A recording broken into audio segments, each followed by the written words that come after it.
Assalamualaikum warahmatullahi wabarakatuh. Kami dari kelompok 12 mata kuliah pembelajaran IPS di SD kelas tinggi.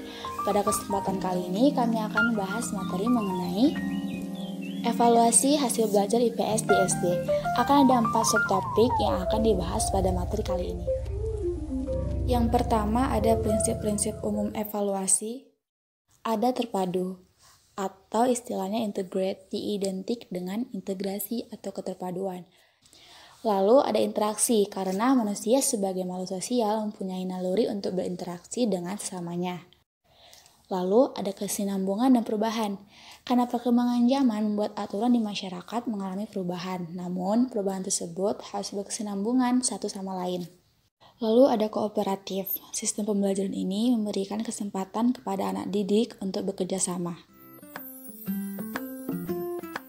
Kontekstual, jadi siswa didorong untuk membuat hubungan antara pengetahuan yang dimilikinya dengan penerapan dalam kehidupan sehari-hari. Pembelajaran berbasis problem solving melibatkan siswa meneliti informasi yang spesifik untuk sampai pada kesimpulan yang belum ditetapkan sebelumnya. Inquiry diartikan sebagai pertanyaan, penyelidikan penelitian, atau pengungkapan suatu persoalan dalam mencari jawaban atas suatu persoalan. Keterampilan sosial, pengembangan keterampilan ini lebih menitik beratkan pada ranah psikomotorik siswa.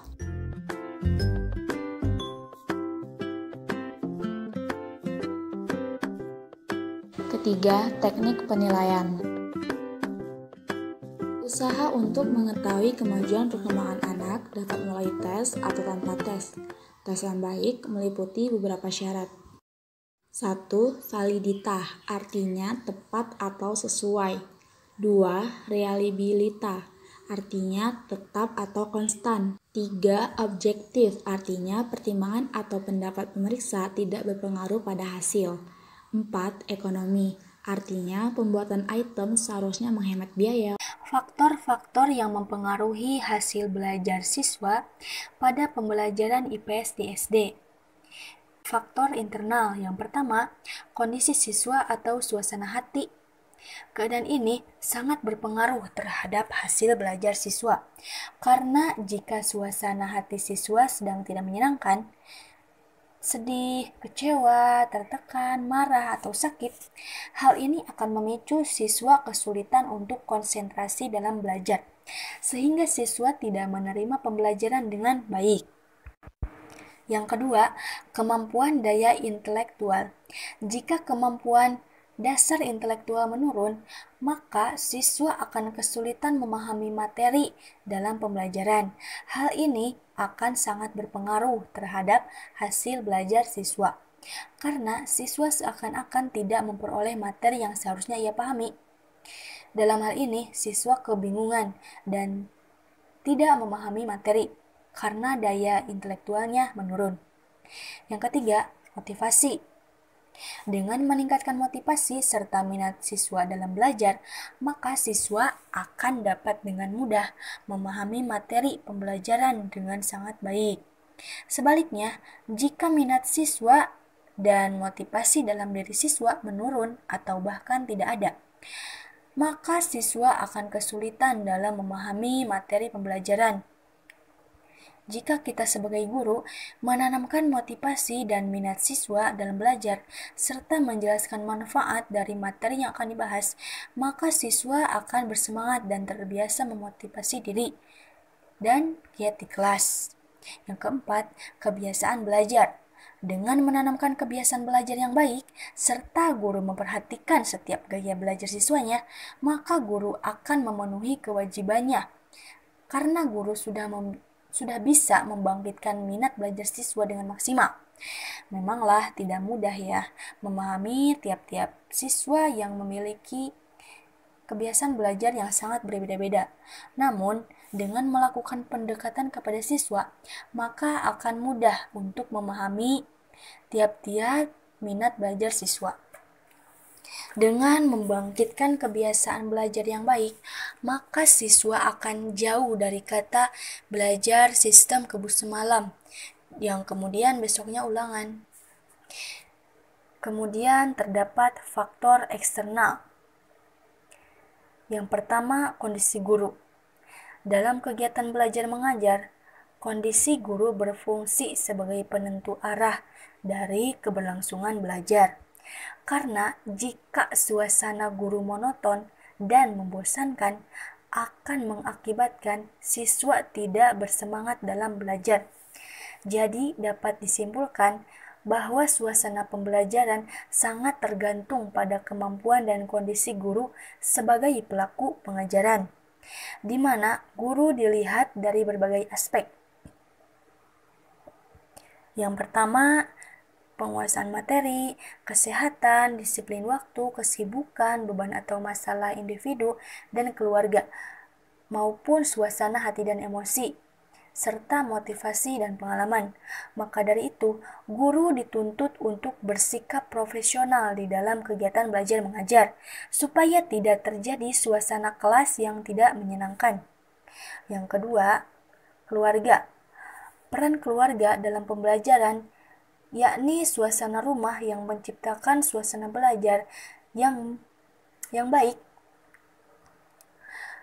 Jika di rumah terdapat kegaduhan dan ketidaktentraman, maka anak tidak berkonsentrasi untuk belajar. Suasana rumah sangat berpengaruh terhadap minat belajar anak. Kemudian, fasilitas yang tersedia di dalam rumah seperti permainan, game, VCD, komputer, TV, akan mengganggu konsentrasi anak dalam belajar. Akan sangat baik jika orang tua memberikan perhatian dan mendukung suasana rumah, supaya anak dapat bersemangat jika ditemani orang tuanya serta dengan suasana rumah yang tentram. Peran keluarga dalam pembelajaran sangatlah berpengaruh, karena tidak sedikit orang tua yang mengiming-imingi anaknya supaya rajin belajar, dan jika anaknya rajin belajar, maka si anak akan meminta imbalan seperti mainan, liburan, bahkan uang. Memanglah tidak baik jika dilatih seperti ini. Namun jangan membiasakan hal ini kepada anak. Jika si anak terus seperti ini, bisa saja anak ini curang dalam belajar, seperti mencontek supaya mendapatkan nilai yang bagus. Itu pun tergantung dari masing-masing pendidikan orang tuanya. Adapun anak yang benar-benar jujur dalam belajar karena ingin meraih sesuatu yang diinginkannya, hal ini memang baik, tapi perlu diingatkan kembali kepada setiap orang tua supaya tidak berlebihan dalam membiasakan hal ini. Boleh saja sesekali memberikan reward sebagai penghargaan si anak karena telah meraih juara atau nilai yang bagus. Menurut para pakar psikologi, sebenarnya anak usia SD dan SMP jangan terlalu diorientasikan pada nilai atau hasil belajar, tetapi bagaimana membiasakan diri untuk belajar, berlatih tanggung jawab, dan berlatih dalam suatu aturan. Hal ini didukung oleh hasil penelitian dari wawancara bersama siswa, bahwa salah satu penyebab kesulitan belajar anak diakibatkan karena faktor keluarga. Ketika ada masalah di keluarga, pasti akan terbawa pada saat proses pembelajaran, sehingga siswa sangat kesulitan dalam berkonsentrasi, sehingga materi yang diajarkan akan sulit untuk dipahami. Yang ketiga, keadaan ekonomi. Keadaan ekonomi orang tua dalam menyekolahkan anaknya dalam dunia pendidikan sangat berpengaruh. Kebanyakan orang tua mengeluh dan memang penghasilannya ada yang rendah dan ada yang tinggi. Namun, zaman sekarang tidak ada yang sulit karena pemerintah sudah memfasilitasi SD dari dana BOS, di mana siswa yang mendaftar tidak dipungut biaya apapun serta tidak ada uang iuran. Yang keempat, lingkungan. Lingkungan merupakan salah satu faktor penyebab kesulitan belajar. Ketika lingkungan mendukung serta faktor lain mendukung, dapat dipastikan pembelajaran akan berhasil. Tetapi ketika lingkungan dalam keadaan suasana yang tidak baik, maka akan terjadi kesulitan memahami materi. Siswa akan merasa nyaman ketika keadaan lingkungannya dalam keadaan tenang dan tidak kotor, sehingga mendukung untuk proses belajar mengajar. Hal ini didukung oleh hasil penelitian siswa, sehingga siswa yang mengalami kesulitan belajar terdapat salah satu faktor karena lingkungannya. Pada saat proses belajar, mengajar, kadangkala ada siswa yang menanggapi materi dengan penuh perhatian, dan ada pula siswa yang hanya bercerita, sehingga berdampak kepada siswa yang memiliki perhatian untuk belajar. Konsentrasinya terganggu dan menyebabkan siswa tersebut mengalami kesulitan belajar. Yang kelima, motivasi. Salah satu upaya untuk menciptakan minat belajar siswa adalah motivasi dari orang tua, guru, dan lingkungannya. Motivasi sangat mendukung berhasilnya siswa dalam proses belajar mengajar. Faktor guru. Peran guru yakni sebagai orang yang memiliki wewenang dan tanggung jawab terhadap pendidikan siswanya, baik di sekolah maupun di luar sekolah. Maka dari itu, terdapat syarat-syarat yang harus dilampaui oleh seorang guru, antaranya professionality. Di sini guru dituntut untuk memiliki pengetahuan atau general education dan special education, keterampilan atau skill dalam mengajar, mengelola tahapan pembelajaran, memanfaatkan metode, menggunakan media, dan mengalokasikan waktu. Selanjutnya, personality. Guru dituntut harus memiliki kepribadian yang sesuai. Selanjutnya, sociability yang menyangkut dengan kemampuan sosial. Selanjutnya, morality yang menyangkut dengan norma-norma agama dan kesusilaan. Yang terakhir, formality yang menyangkut dengan SK secara resmi. Faktor yang kedua yakni faktor siswa. Menurut Howard Gardner dari Universitas Harvard, siswa merupakan manusia yang sedang tumbuh dan berkembang sesuai dengan irama pertumbuhan dan perkembangannya, yang memiliki perbedaan satu sama lain. Minat, kemampuan, kesenangan, pengalaman, cara belajar, fisik, emosi, sosial, kebutuhan, cita-cita, bakat, motivasi, latar belakang sosial dan budaya, dan sebagainya, kecerdasan majemuk atau multiple intelligence. Pada usia SD, siswa sedang tumbuh dan berkembang. Ini merupakan celah yang sangat baik untuk memupuk pengajaran yang baik, supaya siswa dapat terbiasa dan membiasakan untuk memiliki bekal pembelajaran yang baik dalam kedepannya. Faktor yang ketiga, yakni faktor kurikulum. Menurut Undang-Undang Sisdiknas Pasal 1 Ayat 19, kurikulum merupakan seperangkat rencana dan pengaturan mengenai tujuan, isi, dan bahan pelajaran, serta cara yang digunakan sebagai pedoman penyelenggaraan kegiatan pembelajaran untuk mencapai tujuan pendidikan tertentu. Jadi, pada intinya, kurikulum berpengaruh terhadap semua pengalaman belajar siswa di sekolah. Di dalam kurikulum terdapat faktor-faktor lain yang dapat mempengaruhi hasil belajar siswa, yakni kurikulum yang digunakan KBK, semua mata pelajaran dituangkan ke dalam kompetensi, indikator pencapaian hasil belajar, dan materi pembelajaran KTSP, kurikulum operasional yang disusun dan dilaksanakan oleh masing-masing satuan pendidikan. Kemudian struktur kurikulum. Yang ketiga, beban belajar kegiatan tatap muka. Kemudian kalender pendidikan, silabus, dan rancangan persiapan pembelajaran dan bahan ajar teori belajar. Teori belajar di sini terdapat beberapa macam, yakni teori belajar deskriptif dan teori preskriptif. Yang kedua, teori belajar behavioristik. Yang ketiga, teori belajar kognitif. Yang keempat, teori belajar konstruktivistik. Yang kelima, teori belajar humanistik. Ini kita sudah ketahui ya dari pengertian ini semua, dan pemahamannya juga pasti sudah bisa.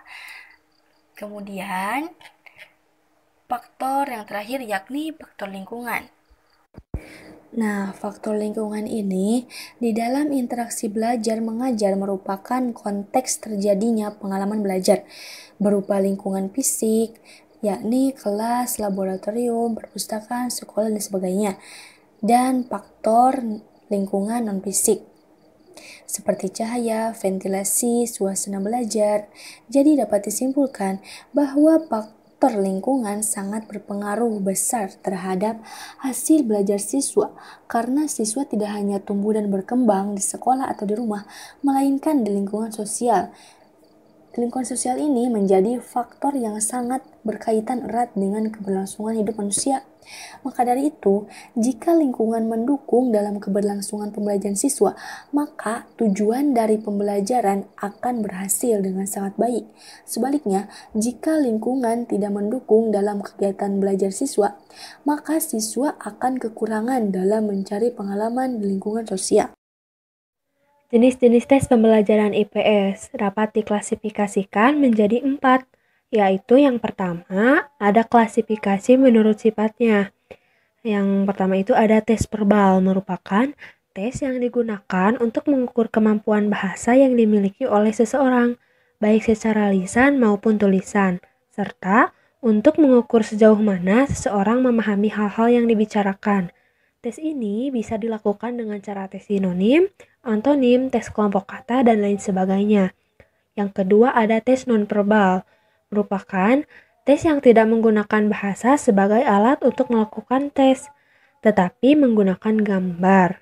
Yang ketiga itu ada performance test, merupakan bentuk tes yang menuntut jawaban siswa dalam bentuk perilaku, tindakan, atau perbuatan, unjuk kerja, atau keterampilan melakukan tugas-tugas tertentu.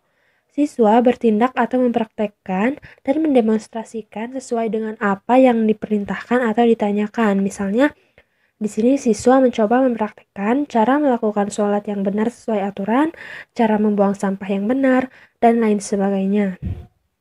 Selanjutnya ada individual test, merupakan suatu tes yang dilakukan oleh perorangan. Dalam pelaksanaannya memerlukan waktu yang cukup panjang, misalnya ujian akhir semester, ujian nasional, itu dilakukan oleh individu. Selanjutnya ada group test, merupakan tes yang dilakukan terhadap beberapa murid dalam waktu yang sama, di mana pengerjaannya ini dilakukan secara berkelompok. Klasifikasi yang kedua yaitu menurut tujuannya ada attitude test, merupakan tes yang bertujuan untuk mengetahui sikap seseorang murid. Misalnya guru dapat memberikan sebuah pemisalan untuk mengetes muridnya, yaitu guru berkata, jika kita pergi ke pasar lalu kita menemukan sebuah dompet, kira-kira apa yang akan kita lakukan? Nah, dari pertanyaan tersebut, terdapat aneka ragam jawaban dari murid-muridnya, di mana jawaban tersebut dapat menunjukkan sikap seorang murid tersebut. Yang kedua itu ada achievement test, merupakan tes yang dilakukan untuk mengetahui prestasi seorang murid dari mata pelajaran yang telah diberikan, sehingga dengan adanya tes hasil belajar ini, guru bisa mengetahui apakah pelajaran yang telah diberikan ini mencapai tujuan sesuai dengan target, ataukah belum. Selanjutnya yang ketiga ada diagnosis test, merupakan tes yang digunakan untuk menggali kelemahan atau problem yang dihadapi oleh murid, terutama kelemahan yang dialami murid saat belajar. Tes diagnosis biasanya dilakukan dengan cara lisan, tertulis, perbuatan, atau kombinasi dari ketiganya. Berdasarkan nama tes tersebut, diagnosis yang berarti pemeriksaan, maka jika hasil pemeriksaan itu menunjukkan bahwa tingkat penguasaan peserta didik yang diperiksa itu termasuk rendah, harus diberi bimbingan secara khusus agar mereka dapat diperbaiki tingkat penguasaannya terhadap mata pelajaran tertentu.